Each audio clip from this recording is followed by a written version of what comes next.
Hello everyone, welcome to our second Facebook Live event of Teen Dating Violence Awareness Month. Thanks for joining us, and thanks to EverFi for sponsoring this Facebook Live event. EverFi is an organization that is engaging over 8 million students per year in creating safe, healthy communities through digital education. We'll get started with some introductions. I am Kristen, I'm the training coordinator for TDVAM. And I'll be behind the scenes today, keeping an eye on the feed so we can make sure we answer your questions as they come in. And I'm Kayla. I work in digital services. I've been here for about a year, and in digital what we do is we answer any chats or texts that come in for anyone that's experiencing or has somebody that they know that's experiencing abuse in the relationship. My name is Maria, and I work at the National Domestic Violence Hotline on the phones. We answer calls from throughout the United States about domestic violence. My name is Susie. I also work on the phones and answer calls for NDVH and Love is Respect. And I've been here for about 2 years now. Great. And today we're going to talk about how to support a friend or a family member that's experiencing dating abuse. So as we're talking, if you have any questions or anything or any comments, feel free to comment in the comment box at the bottom, and Chris will let us know that they are coming in and what those questions are.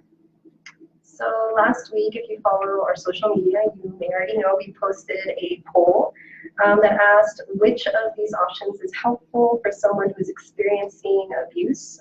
Option A was organizing an intervention with friends and family for the concerned person. B was talking to them one-on-one. C was asking them why they don't leave their abusive partner. And D was to give them an ultimatum. Either they leave or you'll cut them off. And it looks like most of you got the answer right. Yay! The right answer was B. Talk to them one-on-one and see what they're going through. So let's dive into why that answer was the right answer. So to start off, talking to somebody one-on-one they're gonna feel more comfortable talking to you about it. You know, when somebody's going through abuse, they can feel embarrassed, they can feel scared, ashamed, any number of things. So talking about it, even just talking about it out loud, can be really intimidating.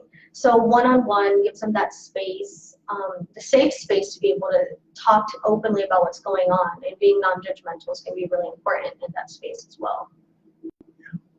And you know, we get a lot of calls from loved ones that are asking that question. And I always tell them, you know, take the person out to lunch maybe, you know, pick a nice place where they feel comfortable at the park, taking a walk, and try to really engage that person in a loving way, because they're going through some really difficult times. And really the worst thing that you can do is come at a person in a judgmental way, you know, trying to make them feel bad about themselves, bad about the situation. And so doing it one-on-one really helps that whole process. Sometimes it might not even be safe for the person to do it any other way. You know, talking to them one-on-one, you know, will ensure that you're actually talking to that person, and, you know, that what they're saying is, you know, really them saying it. So sometimes it can be, you know, helpful just to do it one-on-one. I definitely have talked to people who, you know, try to do it over the phone, through text message, or sometimes even around their abusive partner. And it can be really difficult to kind of have a conversation with them that way, because they're not sure if they're talking to that person or if their abusive partner is, you know, trying to intervene in the conversation. So one-on-one can be really helpful. I think that's such a good point, because, you know, abuse is about power and control. So the abuser is going to try to monitor so many things that their partner's doing, you know, and we've heard that abusers will monitor texts, emails, even listening to calls. So even, you know, some loved ones ask me, well, can I send them material, or can I send the person a card because I can't get a hold of them? And we're always concerned about that, doing that, because what if the abuser is looking at the mail? You know, what if the abuser is checking, like you were saying, texts and emails? That can put the victim of domestic violence in a worse situation, very dangerous situation. Yeah, definitely. And we can talk about also why some of the other answers weren't maybe the best options or the best way to approach the situation. The first one that we had was organize an intervention with concerned friends or family. And of course, we've all seen the TV shows and we've all seen, you know, the big dramatic family gathering, you know, and we just want to talk to them and just get them to snap out of their situation. But that's sadly not how it works in abusive relationships. You know, it is much more complicated than that. There's a lot going on. So kind of bombarding somebody that's going through this already in their home might make them feel like they want to, you know, pull away or make them feel like nobody understands them. So I don't know if you guys want to add anything to that. Well, it's funny, I also got a call that they were actually organizing an intervention and people were flying in and all that. And it, you know, I tried to talk to the family members that could really backfire on them. A lot of times when victims are cornered that way, their response is, oh, nothing's happening. I don't even know what you guys are talking about. Some families even ask, well, can we just call the police and have them show up? And you know, of course, we never tell people what to do, but we explain that sometimes when the police are called and go to see what's happening to the victim will just say, I don't know who called you, I don't know what's going on, nothing's happening here, and that can put them in a worse situation again with the abuser, who can get even more aggressive, more hostile about the situation, you know. It can also be very intimidating. I've definitely spoken to a lot of people who their families, you know, did this and they felt, you know, very intimidated. They felt like the person's, you know, their family, their friends weren't really being understanding of their situation. That sometimes it takes time, you know, to really be able to feel safe enough, you know, to even just talk about what's going on in the, you know, in their situation. And so having an intervention can kind of, you know, make the person, you know, shut down, like you know, like you mentioned, nothing's going on, or, you know, isolating them, you know, from their family and their friends. Yeah. You know, and I think it's important to remember what Kayla said earlier, that a lot of times people are embarrassed. You know, they feel so horrible about the situation that they don't tell people about it. They're ashamed. And so, you know, to do that to a person that has those feelings is just going to make them feel even worse about themselves. And, you know, we try to talk to victims about that issue of shame, because the only one who should be ashamed is the abuser. You know, we always tell a victim, you have not created the situation. It's not nothing that you're doing that's making the abuser function that way. That is who the abuser is. And so we really try to talk to victims about trying to feel or not feel that shame and open up to whoever they feel can help them, you know. And most of the time, victims will open up to a person they feel very confident about, you know. The next option that we had was ask them why they aren't leaving their abusive partner. And this one can go a million different ways. But just to start off is that when someone's in an abusive situation, again, it's about power and control. Their whole life is controlled. They can't make their own decisions. You know, they're told what to do. And sometimes they're controlled in ways that are really difficult to explain. You know, if they're going through this, and sometimes there's a lot of manipulation and abuse that is very subtle, like gaslighting, the emotional abuse, and talking about that. Sometimes people don't understand that unless they're in the situation. Asking someone why don't they just leave is just like you're putting them in a position that is also going to make them feel like it's their fault for staying, which is absolutely not the case. It is never their fault. Even if they choose to stay, sometimes staying is one of the safest options. Another thing that goes along with that is that there are stages of change. You know, mentally, when somebody goes through a lot of abuse, your mind, I mean, there's a lot of mental stuff and psychological things that go on as well, so that can have an effect. So if they are not in a place where they're ready to accept that that's what's going on, or they're not ready to take those steps, even psychologically, they might not be there. So that's something also to try to be understanding of. You know, that's such a good point, because I think that when you're in a relationship and you love someone that's an abuser, you're committed, you're still committed. And so you kind of, there's so many layers of psychological things that happen. And that's why one of the abuses we talk about is emotional and verbal abuse.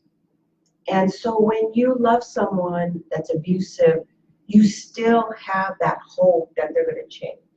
You still have that hope that you're going to save them. But the reality is that you can't change or save anyone else. They have to do that for themselves. So, but it's still, there's just all these layers of things that can keep a person in that relationship. And so to tell them, well, or like you were saying, put the blame on them or make them feel ashamed again for staying is not going to help at all in terms of their understanding about what domestic violence is, what they're going through. Yeah, and I think that's one of the things that we hear very frequently is sometimes, you know, people don't understand the dynamics of domestic violence, that what they're going through is, you know, abuse. A lot of times people may have a perception or might have an idea of what a healthy relationship is like. They have these tools, like we're going to talk about these things, we're going to solve these problems, and they're trying to apply these tools to a situation where those tools don't work, you know. And so it is really, and that's why that one-on-one conversation can just be so helpful in explaining that, you know, maybe to the person or giving them ideas, and why, you know, asking them why don't they leave is a little bit less supportive in that kind of situation. What was the last one was give them an ultimatum that they need to leave or you'll cut them off. Yeah, that can be really hard because a lot of the times, I mean, you're wanting to help this person. You know, you love them, you don't want to see them get hurt anymore. And so sometimes you want to give them that ultimatum, you know, either leave or, you know, I can't, you know, be with or be your friend anymore or, you know, talk to you anymore.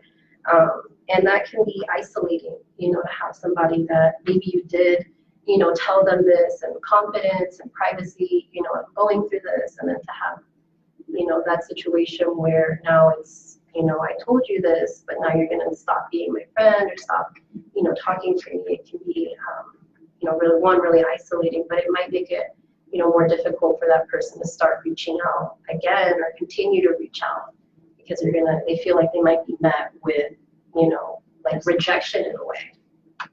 Yeah, and to sort of add on to that, also going back to the control piece, people that are in abusive relationships, they're told what to do 24/7. You know, so when a friend or a family member, somebody that they think that they can count on comes and tells them, well, you need to leave or I'm not going to talk to you or whatever form the ultimatum takes, in their eyes, that's no different from the abuser telling them what to do. You know, we do it with the intention that we want to help, you know. We don't do it to tell them what to do, but that's what it comes off of because this is what they live day in, day out. So we want to try to avoid that approach. I think, you know, on the calls, I've talked to people about this because sometimes it's really hard to see a person that you love in domestic violence. And so you get to a point where you just are frustrated, you're scared. It can even trigger trauma, secondary trauma in yourself if you've been through abuse in your life. And so when callers talk about this, well, I just can't do it anymore, or I'm just going to tell the person I love, I can't be your friend, or if it's a sister, I can't talk to you anymore. You know, I explain to them, well, there's also another side, which is self-care. And if you feel like that, like it's just too much, you can still approach whoever the victim is in a loving way and say, you know, I'm so sorry you're going through all this. It hurts me to see you this happening to you. You're a wonderful person. You deserve more.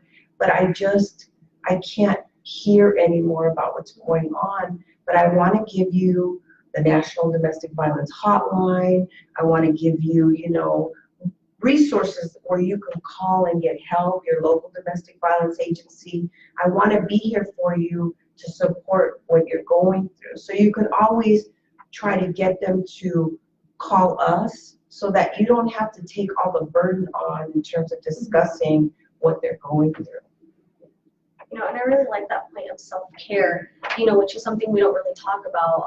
I heard this probably earlier this week where somebody was saying, in order to be able to help others, I forgot what the phrase was. So you can't pour into others if you're not filled yourself, right? So if we want to support them and continue to be there for them, taking care of yourself is going to be really important. Setting your boundaries, recognizing that we can't do anything to save them, but we can support them and be there for them when they are ready to make a change. All right, well, great thoughts, everybody. It can be really hard to watch someone that you care about go through abuse. So if you're watching this now or later on and you want help talking to your friend or family member who's dealing with this stuff, you can reach out to a Love is Respect advocate 24/7. You can online chat with an advocate at loveisrespect.org or text us by texting Love Is to 22522. You can also call us at 1-866-331-9474. Thanks, everyone.